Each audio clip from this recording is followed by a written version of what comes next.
लग्नाच्या रात्री नवऱ्याला धक्कादायक सत्य कळतं की सगळ्यांना दुसरं लग्न वाटणाऱ्या वधूचं ते प्रत्यक्षात दुसरं नव्हे तर तिच्या इच्छेविरुद्ध लावलेलं पहिलंच जबरदस्तीचं लग्न आहे.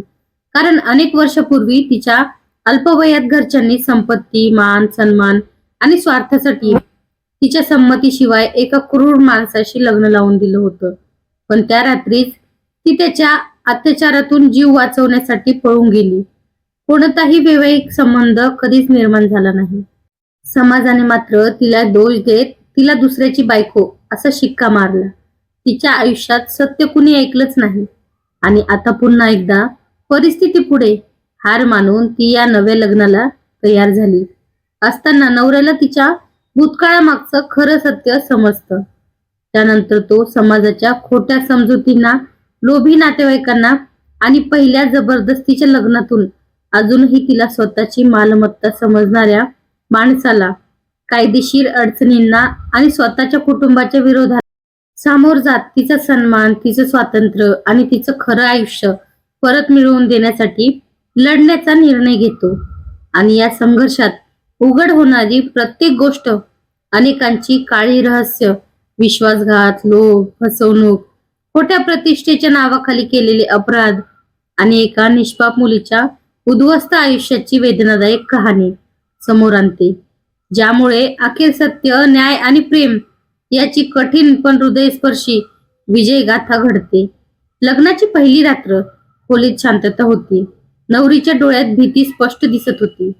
नवऱ्याने तिच्या थरथरत्या हाताकडे पाहिलं आणि हळूच विचारलं, तू एवढी घाबरली आहेस का? तेवढ्यात तिच्या मोबाईलवर एक अनोळखी नंबरवरून मेसेज आला. तू माझी आहेस. दुसऱ्या कोणाची होण्याचा प्रयत्न केलास तर तुझ्या नवऱ्याला जिवंत सोडणार नाही. तो मेसेज पाहताच तिच्या हातातून मोबाईल खाली पडला. नवऱ्याने तो उचलून मेसेज वाचला आणि तिच्याकडे प्रशार्थक नजरेने पाहिलं. अनेक वर्ष मनात दडवून ठेवलेलं सत्य तिच्या अश्रूमधून बाहेर पडलं. तिने सांगितलं की लहानपणी घरच्यांनी जबरदस्तीने तिचं लग्न एका निर्दयी माणसाशी लावलं होतं. त्या रात्री ती त्याच्या तावडीतून पळून गेली, पण समाजाने तिलाच दोष दिला. त्या माणसाने आजही तिला स्वतःची मालमत्ता समजून पाठलाग सुरूच ठेवला होता. हे ऐकताच नवऱ्याच्या पायाखालची जमीन सरकली, पण त्याने तिचा हात घट्ट धरला आणि म्हणाला, आजपासून तू एकटी नाहीस. तुझ्यावर अन्याय करणाऱ्यांना कायद्याने उत्तर देऊ. कोणालाही तुझं आयुष्य पुन्हा उद्ध्वस्त करू देणार नाही. तेवढ्यात घराबाहेर गाड्यांचे आवाज आले. दरवाजावर जोरदार ठोके पडू लागले आणि बाहेरून एक परिचित पण भयानक आवाज घुमला. दार उघडा, माझी बायको मला परत हवी आहे. त्या एका वाक्याने संपूर्ण घरात खळबळ उडाली.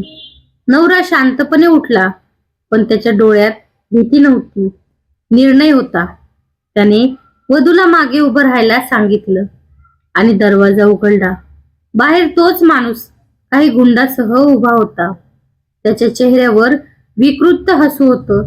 तो मोठ्याने म्हणाला, ही माझी बायको आहे. तिला माझ्यासोबत पाठवा. घरातील सगळे नातेवाईक घाबरले. काहींनी कुजबूज सुरू केली. काहींनी वधूकडे संशयाने पाहिलं. पण नवऱ्याने शांत आवाजात विचारलं, तुझ्याकडे याचा काय पुरावा आहे? त्या माणसाने जुनाट फोटो, काही कागद आणि गावातील काही लोकांना साक्षीदार म्हणून पुढे केलं. क्षणभर वातावरण त्याच्या बाजूने झुकल्यासारखं वाटलं. तेवढ्यात वधूने आयुष्यात पहिल्यांदाच सगळ्यांसमोर ध्येयाने आवाज उठवला. तिने स्पष्ट सांगितलं की त्या लग्नाला तिची संमती कधीच नव्हती. ती अल्पवयीन होती. तिच्यावर जबरदस्ती करण्यात आली होती आणि त्या रात्रीचं ती जीव वाचवण्यासाठी पळून गेली होती. तिच्या प्रत्येक शब्दात वेदना होती, पण त्याहून मोठं सत्य होतं. काही नातेवाईकांनी तिच्यावरच दोष टाकण्याचा प्रयत्न केला, मात्र नवऱ्याने त्यांना थांबवलं. त्यांनी पोलिसांना फोन केला आणि सांगितलं की ही केवळ कौटुंबिक बाब नाही, तर एका स्त्रीच्या स्वातंत्र्याची आणि न्यायाची लढाई आहे. काही मिनिटात पोलीस आले. चौकशी सुरू झाली. त्या माणसाचा आत्मविश्वास हळूहळू कमी होऊ लागला. वधूने वर्षानुवर्ष जपून ठेवलेले पुरावे जुन्या डायरीत नोंदी, मैत्रिणीला पाठवलेली पत्र आणि एका सामाजिक कार्यकर्त्याची साक्ष समोर आली. तपास जसा पुढे गेला तसं तसं उघड झालं की जबरदस्तीचं ते लग्न मालमत्तेच्या लालसेतून घडवून आणलं गेलं होतं. वधूच्या आई वडिलांवर दबाव टाकण्यात आला होता. गावातील काही प्रभावशाली लोकांनी सत्य दडपवलं होतं आणि अनेकांनी पैशासाठी खोटी साक्ष दिली होती. हे सर्व ऐकून घरातील लोकही हादरले. ज्यांनी तिच्यावर संशय घेतला होता त्यांच्याच नजरा आता लाजेने खाली झुकल्या. पण संघर्ष अजून संपला नव्हता. पोलीस त्या माणसाला ताब्यात घेणार इतक्यात त्याने एक धक्कादायक दावा केला. या प्रकरणामागे अजून एक मोठा चेहरा आहे, ज्याने हे सगळं घडवलं. तो तुमच्याच घरात बसलाय. हे ऐकताच घरात उपस्थित प्रत्येक जण एकमेकांकडे पाहू लागला आणि नवऱ्याच्या कुटुंबातील एका व्यक्तीच्या चेहऱ्यावरचा रंग अचानक उडाला. पोलिसांनी त्या माणसाला ताब्यात घेताच घरात मृत शांतता पसरली. सगळ्यांच्या नजरा एकाच प्रश्नाने भरल्या होत्या. तो कोण? काही क्षण तो शांत राहिला आणि अचानक त्याने नवऱ्याच्या काकांकडे बोट दाखवत म्हटलं, या सगळ्या खेळाचा खरा सूत्रधार हा आहे. क्षणभर कुणालाच विश्वास बसला नाही.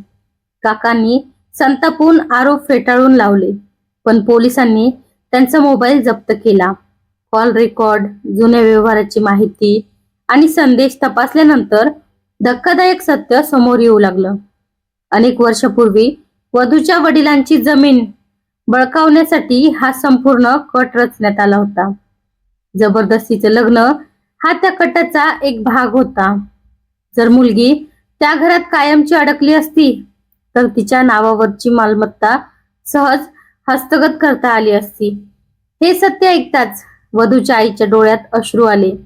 ती थरथरत म्हणाली, आम्ही गरीब होतो. धमके दिल्या गेल्या. मुलीचा जीव वाचावा म्हणून गप्प बसलो. हे ऐकून नवऱ्यालाही आपल्या कुटुंबाबद्दल प्रचंड धक्का बसला. त्याने ठामपणे जाहीर केलं, रक्ताच्या नात्यापेक्षा सत्य मोठं आहे. चुकीला साथ देणार नाही. त्यांच्या या शब्दांनी वधूला पहिल्यांदा सुरक्षित वाटलं. दरम्यान तपास अधिक खोलवर गेला आणि उघड झालं की त्या जबरदस्तीच्या लग्नाचे अनेक सरकारी कागद बनावट होते. जन्मतारीख बदलण्यात आली होती. खोटे साक्षीदार उभे करण्यात आले होते आणि काही अधिकाऱ्यांना लाच देऊन नोंदी तयार करण्यात आल्या होत्या. पोलिसांनी संबंधित सर्वांवर गुन्हे दाखल केले. गावभर ही बातमी वाऱ्यासारखी पसरली. कालपर्यंत वधूला दोष देणारे लोक आता तिची माफी मागू लागले. पण तिच्या मनावरच्या जखमा इतक्या खोल होत्या की फक्त माफीने त्या भरून निघणं शक्य नव्हतं. नवऱ्याने तिचा हात हातात घेत शांतपणे म्हटलं, भूतकाळ बदलता येणार नाही, पण भविष्य नक्की बदलू. तू कोणाचं ओझं नाहीस, कोणाची मालमत्ता नाहीस. तू स्वतःच्या आयुष्याची मालक आहेस. त्या शब्दांनी तिच्या डोळ्यात अनेक वर्षांनी आशेचा प्रकाश दिसू लागला. मात्र त्याच वेळी पोलीस अधिकाऱ्याच्या मोबाईलवर एक तातडीचा फोन आला. फोन ठेवताच तो गंभीर चेहऱ्याने म्हणाला, आपल्याला लगेच हॉस्पिटलला जावं लागेल. या प्रकरणातील सर्वात महत्वाचा साक्षीदार शुद्धीवर आला आहे आणि त्यांच्याकडे असलेलं सत्य संपूर्ण प्रकरणाची दिशा कायमची बदलू शकतं. तर कशी वाटली कथा नक्की कमेंट करून सांगा. भेटू परत पुढच्या व्हिडिओमध्ये. धन्यवाद.